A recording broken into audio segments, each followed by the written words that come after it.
iPhone 13 Pro review. A better display, the best camera, and incredible battery life. The iPhone 13 Pro and 13 Pro Max are phones designed for people who care about the details.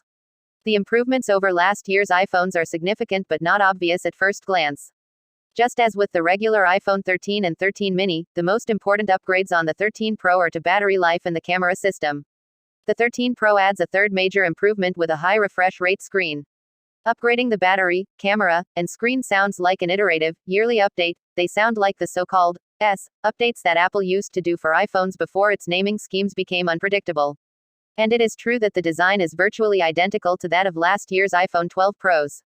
But those assumptions, those words, don't quite do justice to how big the changes really are.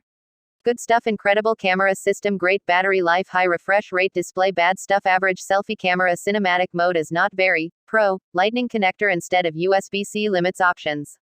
We will update this review with a full score and scorecard for the iPhone 13 Pro Max after further battery testing, but see below for initial impressions. The iPhone 13 Pro is a bit thicker because of a larger battery, so iPhone 12 Pro cases won't fit. Photo by V. Jaron Pavik. The Verge. iPhone 13 Pro and Pro Max battery. The change that's most likely to make the biggest impact for the most people is battery life.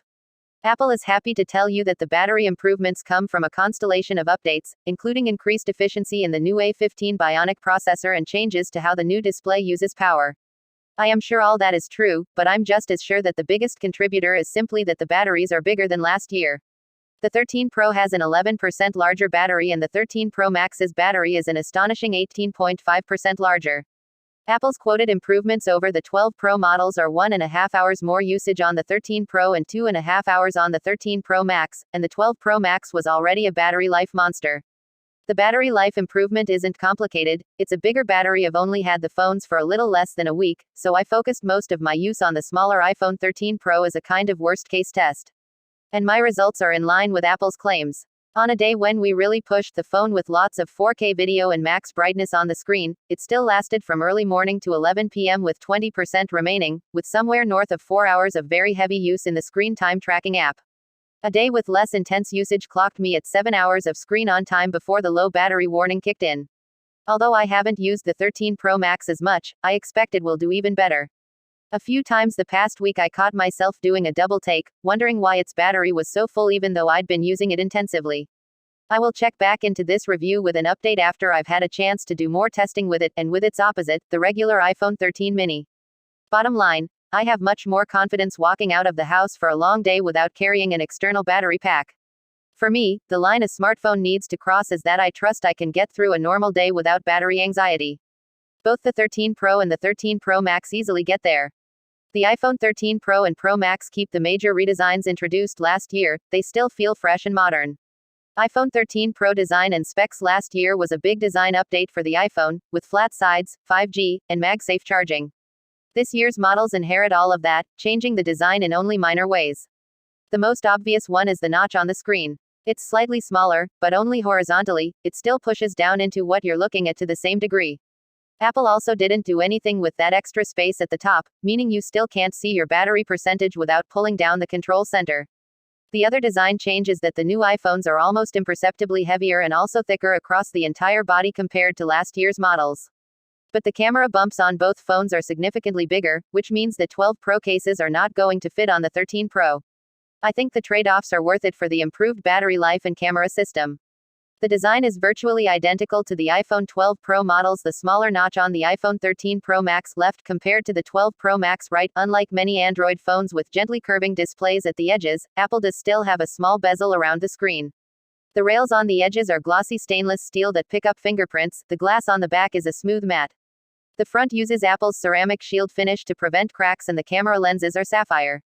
It's a beautiful phone, and I think it's a huge step up from the curved sides we've seen on iPhones from the 6 all the way up through the 11.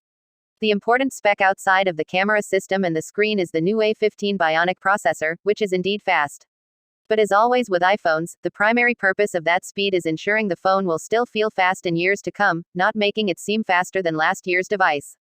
There are a bunch of camera features that seem to be enabled by the A15, however. I'll also just point out that the 13 Pro models get 5 GPU cores to the regular 13's 4, but that extra core doesn't seem to enable anything specific beyond more speed. Base storage still starts at 128 gigabytes, but at the top end there's a new 1 terabyte option.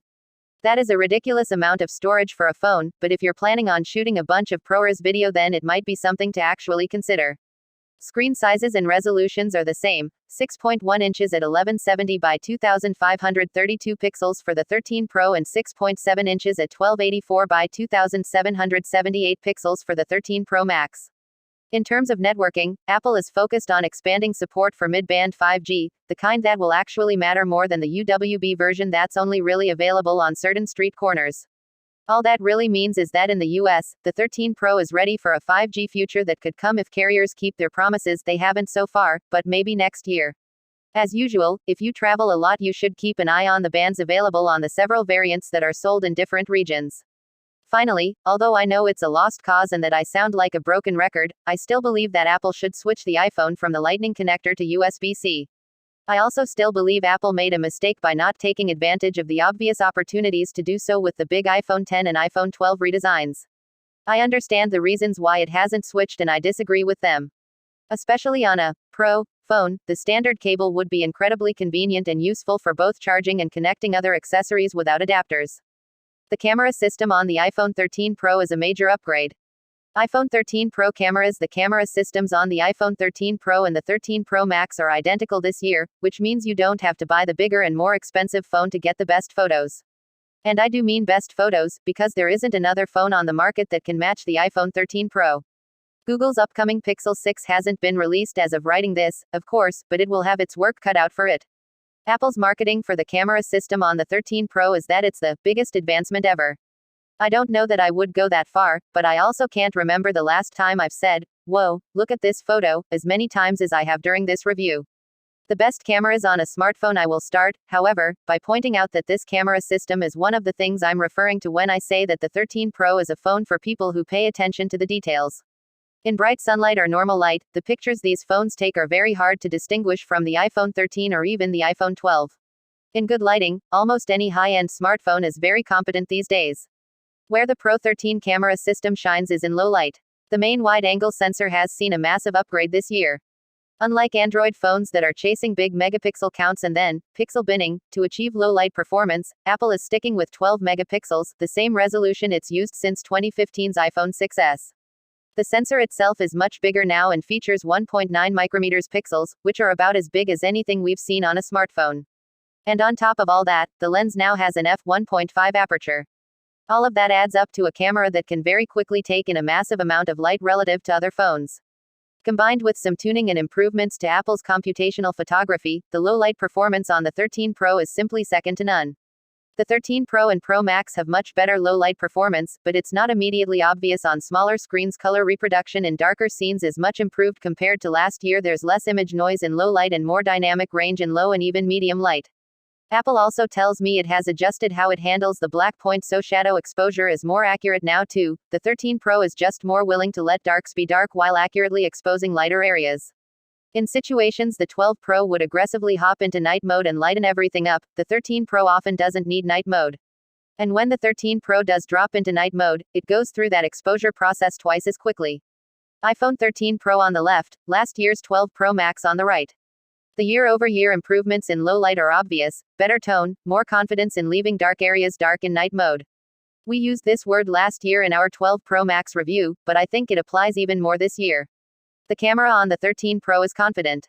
As computational photography has become the norm over the past few years, I have seen lots of camera systems, including on the iPhone, just sort of panic and do the wrong things with exposure or tone.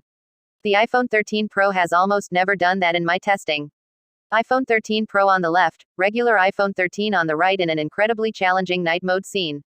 The 13 Pro is sharper overall. Let's bring things back to earth. Will most people notice the quality difference between the 13 Pro and the regular iPhone 13 or even last year's iPhones? Most of the time, I think the answer is actually no. On phone screens, you really have to zoom in and pixel peep to see it. But if there's any place where I think it makes sense to call an iPhone Pro, as in, for professionals, I think this main wide-angle camera is it. The ultra-wide camera also got an upgrade in terms of taking in more light, but it's not as dramatic a difference. A more interesting upgrade is adding autofocus to that camera, which allows it to pick up a new trick: macro photography.